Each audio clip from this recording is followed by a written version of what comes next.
स्वामी दयानंद सरस्वती ने आर्य समाज के 8वें नियम में लिखा है कि अविद्या का नाश और विद्या की वृद्धि करनी चाहिए। अब प्रश्न उठता है कि अविद्या क्या है और विद्या क्या है, या विद्या हम किसे कहते हैं और विद्या हम किसे कहते हैं। विद धातु से निष्पन्न होकर के विद्या बना, अर्थात जानना। विद्या एक ऐसी चीज है जिससे मनुष्य की मुक्ति हो जाती है, या विद्या एक ऐसी चीज है जिससे मनुष्य की मुक्ति नहीं मिलती है। अब प्रश्न उठता है कि विद्या कौन है। वास्तव में ऋषि मुनियों का कहना है, कथन है कि वेद विद्या ही विद्या है, क्योंकि वेदों के पढ़ने से, वेदों के पथ पर चलने से मनुष्य का निर्माण होता है, उसका जीवन बदल जाता है। तो वेद विद्या है, यही विद्या है। कहा गया वेद परमात्मा की वाणी है। परमात्मा ने सृष्टि आदि काल में, सृष्टि के आदि काल में परमात्मा ने 4 वेदों का ज्ञान 4 अंतःकरण, 4 ऋषियों के अंतःकरण में दिया। जैसा कि आपको पता है, ऋग्वेद का ज्ञान परमात्मा ने अग्नि ऋषि के अंतःकरण में दिया। यजुर्वेद का ज्ञान वायु ऋषि के अंतःकरण में दिया। सामवेद का ज्ञान आदित्य ऋषि के अंतःकरण में दिया, और अथर्ववेद का ज्ञान अंगिरा ऋषि के अंतःकरण में दिया। इन सभी ऋषियों को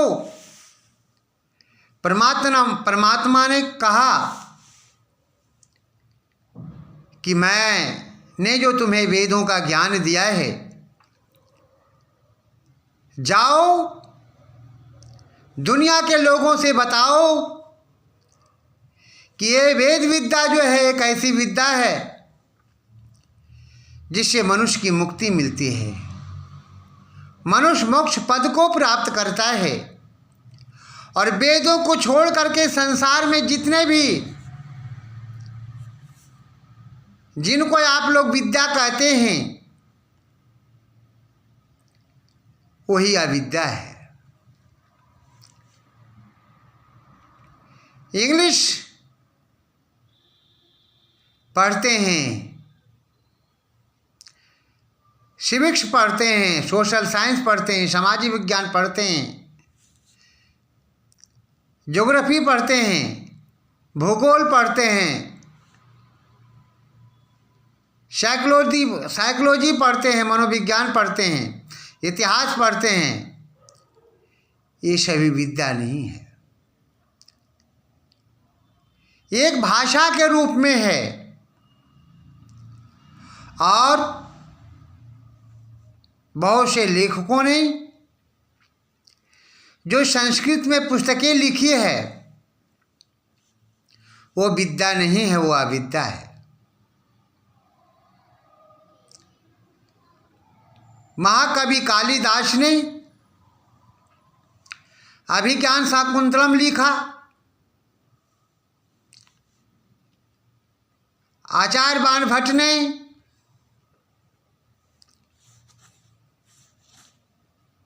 कादम्बरी लिखा, आचार्य वर्धनाचार्य ने ध्वन्यालेख लोक लिखा, आचार्य मम्मट ने काव्य प्रकाश लिखा। इस प्रकार से बहुत से लेखकों ने संस्कृत में उत्तम से उत्तम पुस्तकें लिखी। किसी ने श्रृंगार रस में लिखा, किसी ने विभत्स रस में लिखा, किसी ने भयानक रस में लिखा, किसी ने वीर रस में लिखा। बहुत से लेखकों ने अपने अपने रसों में लिखा, लेकिन वेदों में तो केवल शांत रस का वर्णन है। वेद यह कहता है कि शांति से जियो। किसी ने शांत रस में लिखा, लेकिन ये सभी भाषाएं अविद्या है। जो किसी कवि के द्वारा लिखा गया, लेखक के द्वारा लिखा गया, वह विद्या नहीं है, वह अविद्या है। क्योंकि विद्या दो प्रकार की होती है, वैदिक और लौकिक। वैदिक विद्या वह विद्या है जिससे मनुष्य मोक्ष पद को प्राप्त करता है,